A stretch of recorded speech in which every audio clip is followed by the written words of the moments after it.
But without the jokes aside, I mean, I think we try to, tell you a little joke to feel better about the cold wind. But we've done this. We'll likely do it again at some point. But temperatures are close to zero right now. It's zero, in fact, in parts of Worcester to Ashland to Ravenna, too. It's 2 in Jefferson, 2 in Youngstown, 2 down in Carrollton, as well as 2 out in Sandusky. What I want to show you right now is the lake temperature. It has dropped, folks. This Arctic air and that front swept on through yesterday very early in the morning, and I knew it would change the lake temperature very drastically. We are just about 7 degrees now above that freezing threshold to start to see Lake Erie start to take that icy path as it usually does throughout the winter time. When it comes to how it feels to you outside, well, it does feel like we're anywhere between -10 to almost -25 degrees.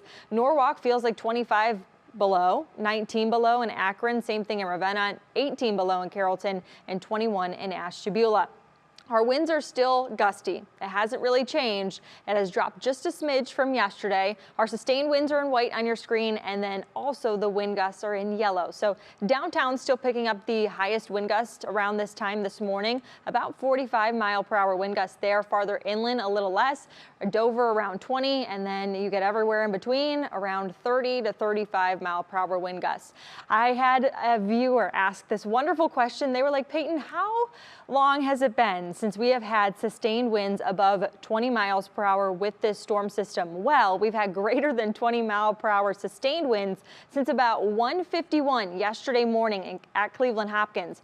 Greater than 30-mile-per-hour wind gusts started at about 4 yesterday morning, and the strongest wind gust we've picked up at Cleveland Hopkins was 51 miles per hour. Now, we told you earlier in the show that Fairport Harbor picked up a wind gust yesterday of 74 miles per hour. That moves into tropical storm status kind of threshold. So it has been a very powerful Arctic front. And in fact, that peak of those wind gusts, we were telling you, Betsy and I, yesterday morning on Go, that it would happen sometime between the afternoon and evening, and it indeed did. Right now, we don't have any active snowfall coming down. Everything that's headed over the lake is pointed toward Buffalo. So they are getting a whole lot more snow with this system than we were ever expected to. Regardless of active snow falling or not, there are issues on the roadway still. You saw that CSU cam shot of downtown Cleveland. Visibility is not a perfect 10. We are far from that. Travel problems already this morning, and I think that just goes to show something. It is Christmas Eve weekend. It is a weekend in general. Folks are at home just starting to kind of waken on up and get their activity ready for Christmas Eve, whether that's heading to someone's house or people headed to you. Make sure you prepare yourself with a whole lot of extra time to head out on the roads if you have to. They are passable in some locations more than others. ODOT is still working to clean off the roads. They are not with their loved ones this Christmas Eve or potentially Christmas Day because they are trying to keep you safe on the roadways as well. Also, our temperatures are so low that salt doesn't really start to do its whole job with pavement temperatures less than 20 degrees. So take some time, a lot for it to be a little extra, and know that your ETA is going to be pushed farther than what it typically would be. That area of low pressure is just to our north through southern Canada right now. It's trying to push its way farther to the east. Even Caribou now down to 20. They were actually warm at this time yesterday because the front hadn't hit them yet. Same thing with Boston.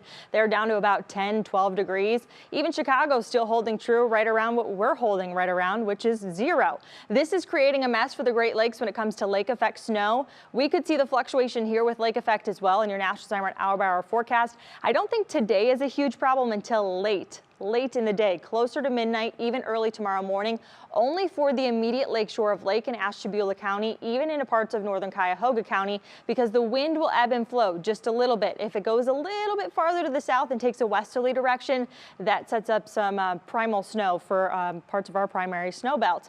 When it comes, though, time for your Christmas Eve forecast, our high temperature is just going to be in the single digits. I know we've had warmer, but this is not the coldest we've had on Christmas Eve either. That record actually sits at 4 degrees.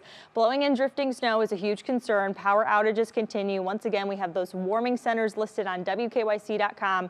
Tomorrow we are in the teens, so we're starting the warm up. And my gift to you is some sunshine tomorrow too.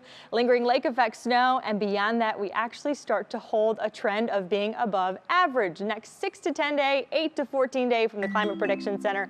We go from the single digits back into the teens, then the 20s. We're only missing the 30s here, Austin, then into the 40s, and then we're in the 50s by Friday. 50s. That is downright tropical from what we're sitting at right now. Obviously, it's all perspective. but you get the gist. I love the climbing trend of which we're seeing that right now. We're raising the bars. Yeah, absolutely. Looking forward to it. All right, Payton, thank you so much. We'll check in with you in a little bit. But